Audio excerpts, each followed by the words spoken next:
Hi, I'm Colton DeBiase, and I hope you are enjoying tonight's program on this historic election night.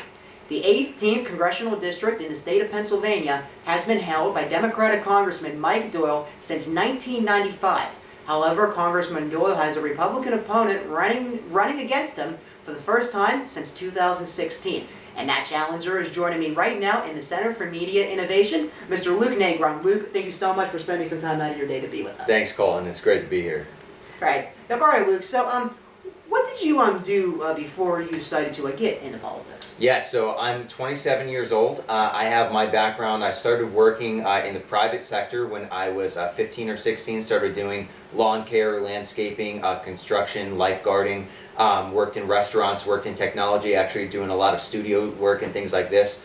So that's kind of my private sector background. Then I have my experience in academia, worked my way through college at Grove City College, just north of the city. And then I joined the Air Force. I've been in the Air Force for 4 years. And now I'm on what's called DSG status, designated, or drill status guardsman, that is, rather.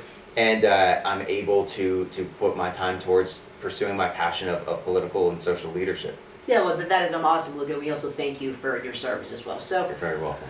So why did you decide to get into this particular race in the district, knowing that downtown Pittsburgh and the surrounding neighborhoods in the district have voted Democratic for this congressional district for over half a century? Yeah, that's a good question. So number one is because it's a new district.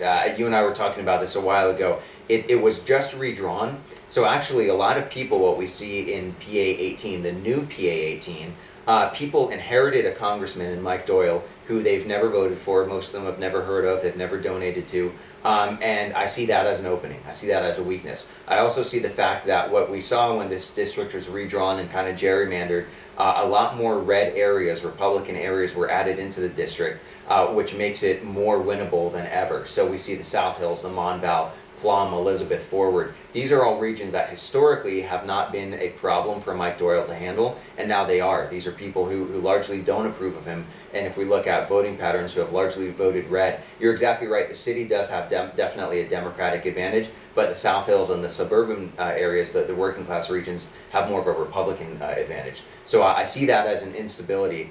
And then lastly, I see a real desire and need for young Washington outsiders. So I looked at the field and I said, I see AOC and I see Ilhan Omar, I see these young leaders on the left, and I looked at the right and I said, where are the young leaders on the right side of the aisle? That's one of the big things. It's kind of like a fun challenge for me. I was like, all right, if they can do it, then let me step up. I'll try and take this on too. Yeah, well, we actually will get to Miss Alexandria Ocasio-Cortez and those other young congressmen later on. Yeah, so I kind of want to shift gears to some policies, and the first one that is up for discussion with this election with Amy Coney Barrett and the Supreme Court is the Affordable Care Act. Yeah. Something that Congressman Doyle has supported. So what is your stance on that? Yeah, so the ACA, actually something that not everyone knows, is Representative Doyle was really one of the deciding votes in what I would call shoving this down the throat of the American people. So if we look at national polls at the time that the ACA was passed,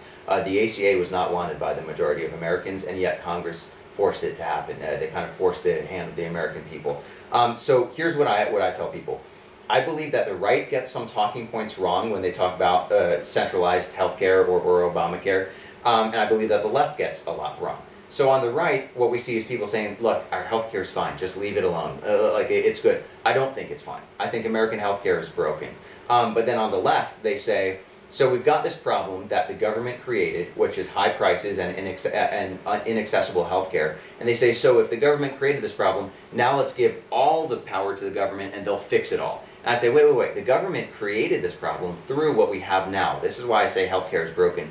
What we have right now is crony capitalism. It's not free market capitalism. It's not true capitalism. Specifically in American healthcare, what we have is crony capitalism. What is that? It's basically free markets mixed with some socialism, or free markets being mixed with government intervention. We see that the government is the number one, by far, the number one buyer and consumer of American healthcare. What does that mean? It means the government is able to pay, let's just say, for example, say $5 for a medical treatment, for a pill. And then when you come along, though, you're not the government. You can't buy in bulk. You can't leverage your power like the government can. So what do you pay for that same treatment or that same pill? You pay $10, $15, $30. So the government is really the ones driving up our prices. And this is really like an abusive relationship. It's like an abusive husband coming to his wife and saying, hey, I know our relationship isn't great, but if you now give me all the power, then I'll fix everything.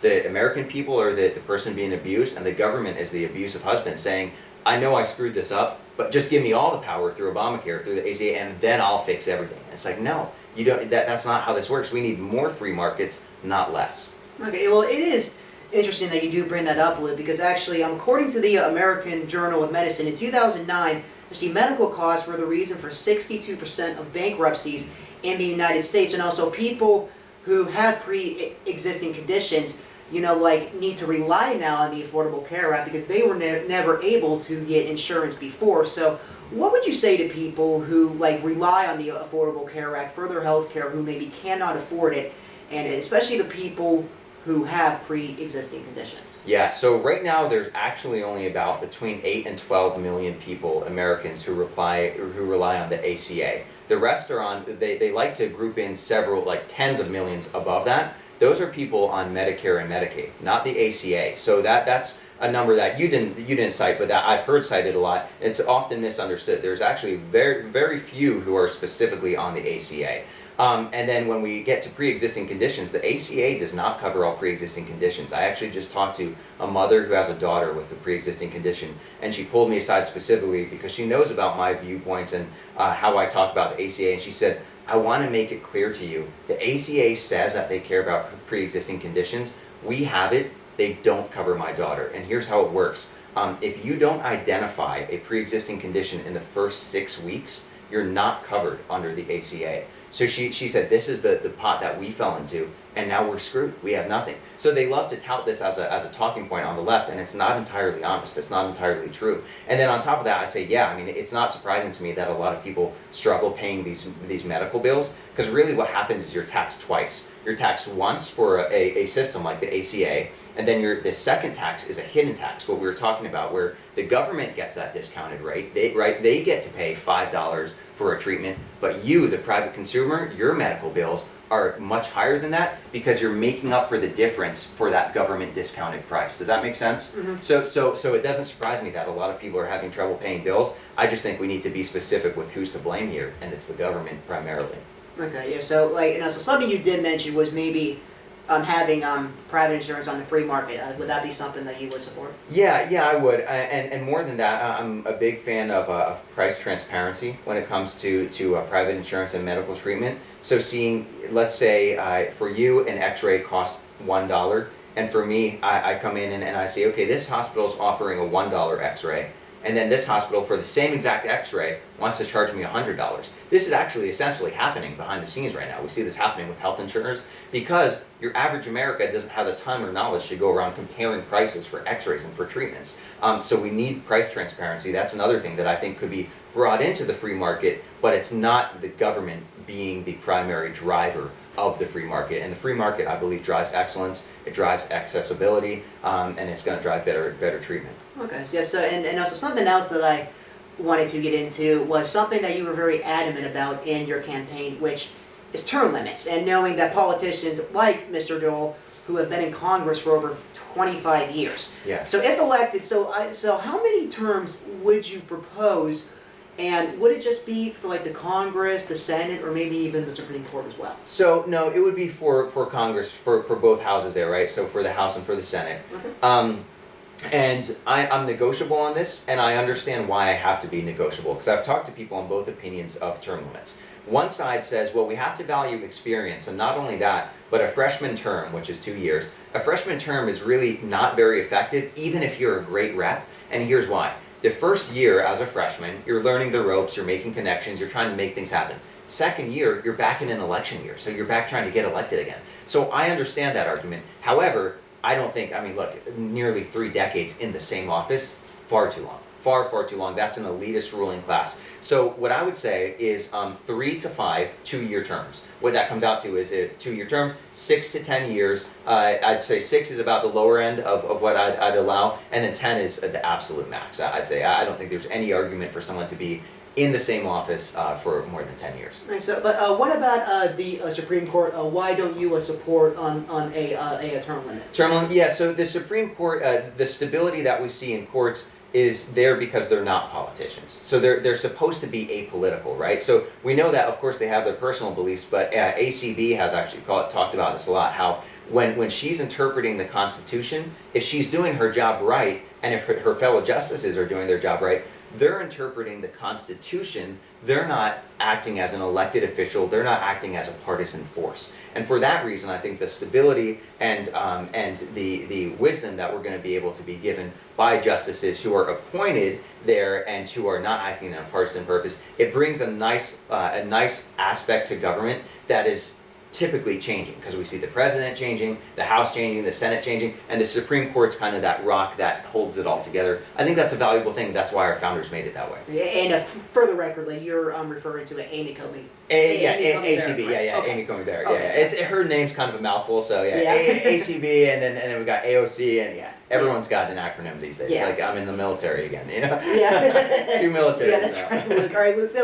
What would you say to people who do oppose like term limits in government, like in the Congress and the Senate? Because I guess maybe some arguments would be, maybe government overseers on important programs. There would be an increase of that. That was something mentioned on the postandcourier.com. So what would you say to people who first of all, I'd say a lot of my red flags go up when I hear the people whose jobs are in question voting on whether or not they get to keep their jobs, right? And that's essentially what it is. So it's Congress, the House and the Senate. The reason that they haven't passed term limits is because they're the ones in power. They're the ones who would be limited. And this is a bipartisan topic. This is one of the reasons I love term limits. If you look at Pew polls, like 80 to 90% of Americans on both sides of the aisle support term limits. Really, the only people who don't support them are the elitists in power. And that's very telling to you. When the country is unified saying, look, half of us hate Trump, half of us love Trump, but we all want term limits. And the people in power are saying, nope, we're not giving them to you. I think that's extremely telling. And the other thing I'd say is that we see that term limits weren't implemented at our country's founding, largely because they weren't needed back then. Our system has evolved and changed. A few things that they have evolved and changed. What we're doing right now, media, name and facial recognition, social media, print media. These are all massive advantages to an incumbent that simply did not exist when our country was founded. Also, the FEC, founded in the 1970s, gives massive monetary advantages I could talk to you for a long time about to an incumbent that are not given to a challenger. Also, obviously, the 1970s, a far cry from our country's founding. So we've evolved to the point where we need term limits. It's a bipartisan topic. And I think that the elitists should really be willing to do something for the people here. Now, with the elitists you're referring to, are you referring to people on both sides? Absolutely, absolutely. I think I would love, as you know, I'm running as a Republican. I'm really more of an anti-establishment Republican. But of course, you'd love to point at the other side, the opposition, and say it's just them. They're the only. But I can't do that in good conscience. They're spineless, sellout, elitist Republicans. I'm against them too. I want them term limited. It's not like I'm saying just Democrats. Get them all out.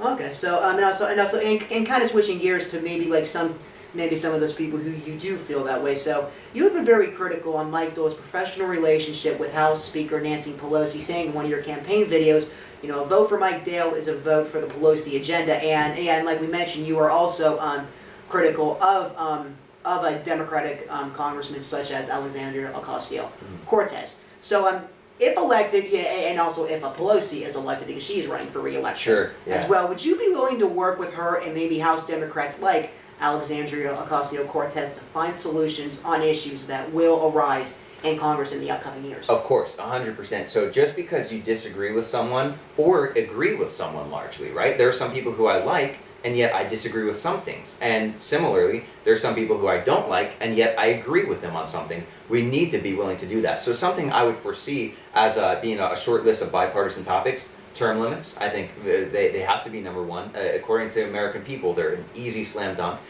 Prison and sentencing reform, drug reform. I want to see private prisons become a thing of the past. I want to see non-violent drug offenders go to reform school rather than going to prison. These are things that really shouldn't be partisan topics, right? So these are some things that we can talk about, and I would assume that based on what they tout as talking points, people like Nancy Pelosi and AOC would come alongside me on that. My fear is that that they would be part of what might be called the swamp, and simply because I'm on the opposition, they would not want to work with me. But I would, of course, extend that olive branch, because a vote for something that I believe in, prison and sentencing reform, drug reform, term limits, it's welcome. It's absolutely welcome, and it's a vote for the people. Okay, yeah, so, so I also asked Congressman Doyle this same question. So, do you believe Washington is truly divided, and if you are elected to the 18th Congressional District, in the state of Pennsylvania, how would you ensure the American people that politicians can truly work on both sides together, rather who is elected president? Yeah, okay, so I do think Washington's divided, but I think that we're fooling ourselves if we always believe that the R or the D is what causes that division. I think that, going back to the idea of elitists, I think there are elitists on both sides, right? And I think that the line between a Bush and a Clinton is really, if you look at policy, it's pretty nominal. It's almost entirely nominal. I mean, a Bush presidency and a Clinton presidency, and then everyone who trickles down, who you could categorize under them, they're just the figureheads I'm using as examples here, they're pretty similar in that they're both globalist elitists who really don't represent the people, who have gotten us into meaningless foreign wars, and these things are true of both sides. So the division isn't always between partisan, it's really between, I'd say, those who seek to be statesmen and stateswomen, which I would categorize as being part of their communities, representing their communities, staying accountable and in touch with their communities. And so statesmen and stateswomen on one side, and career politicians on the other side. Career politicians who use their power to defend their power, who forget about the people they're meant to represent, who forget about the communities who gave them that power in the first place. Right, so what would you do to ensure the American people that if you are elected into this district, you will not forget about them? One of the biggest things is transparent leadership. It's a drum that I've beat since I declared for this office. And that comes down to being in touch. This is something my opponent hasn't done. I go around the streets and I ask people 2 questions. 1, do you know who your congressional rep is? I don't even tell them if it's a guy or a girl. I said, 2, can you name one thing that he or she has done for you or has tried to do? Because one congressional rep can't do it all. So at least a point of passion that, for instance, if I've been around for 4 years and I'm fighting for term limits but I can't get it passed because the others won't support it, it's not my fault, right? I tried. So point of passion that he or she has fought for you. Nobody can answer both of those questions. After 30 years in the same district, everyone should know Mike Doyle. Everyone should know at least one thing that he's been hammering at for years, whether or not he's able to get it passed. So transparency and building that relationship with the citizenry. This comes down to something that on the left, AOC does pretty well. On the right, Dan Crenshaw does pretty well. It's so simple. They use modern technology. They get on Facebook Live or Instagram Live after a vote and they say, hey, here's a bill that's coming down the pike. Here's how it would affect you. Here's why I'm voting the way I'm voting. And they raise these issues, and people love that. If you look at Dan Crenshaw or AOC's live streams, people are in touch with them all the time. Why aren't more people like my opponent doing that? And in a bipartisan way, these are supposed to be local reps on a federal level representing us. They don't stay in touch with us because they don't care. They don't have to because they're career elitists. They've got no term limits to keep them in check. And I really think it's disgusting. All right, Luke. Yeah, so my final question is actually about this election. So, ever since 1998, Congressman Doyle has won every general election with more than 67% of the vote. And the most recent time when someone has ran against Mr. Doyle was in 2016, when he defeated Lenny McAllister with 74.68 of the vote, and McAllister got 27.32 of the vote. And this is according to the PA Department of State. Do you feel you are a underdog in this election, and how have you been trying to reach out to voters to maybe come to your side? 100%, definitely an underdog. But look, Americans love an underdog. I love an underdog. I love a good fight. I try to punch up. I don't punch down. That means I go out of my weight class. I don't bully people who are either out my weight class or below me. And Doyle's done. I mean, he's absolutely done. He just doesn't know it yet. He hasn't accepted it yet. And it's worth pointing out, though, Lenny McAllister, who lost quite severely, lost in a different district, right? This is not the same district anymore.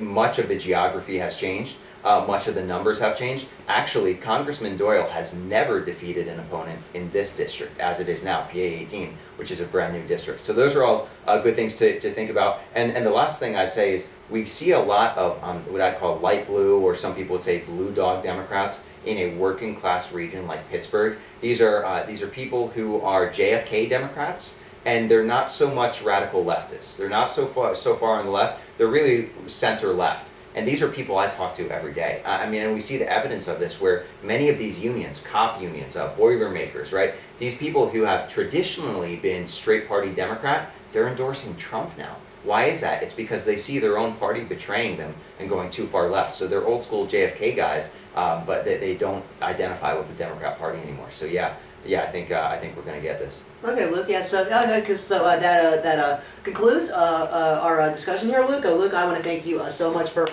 joining us today. Thanks, man. Okay. Yeah. So stay tuned for more election night coverage as we send it back live to the studio.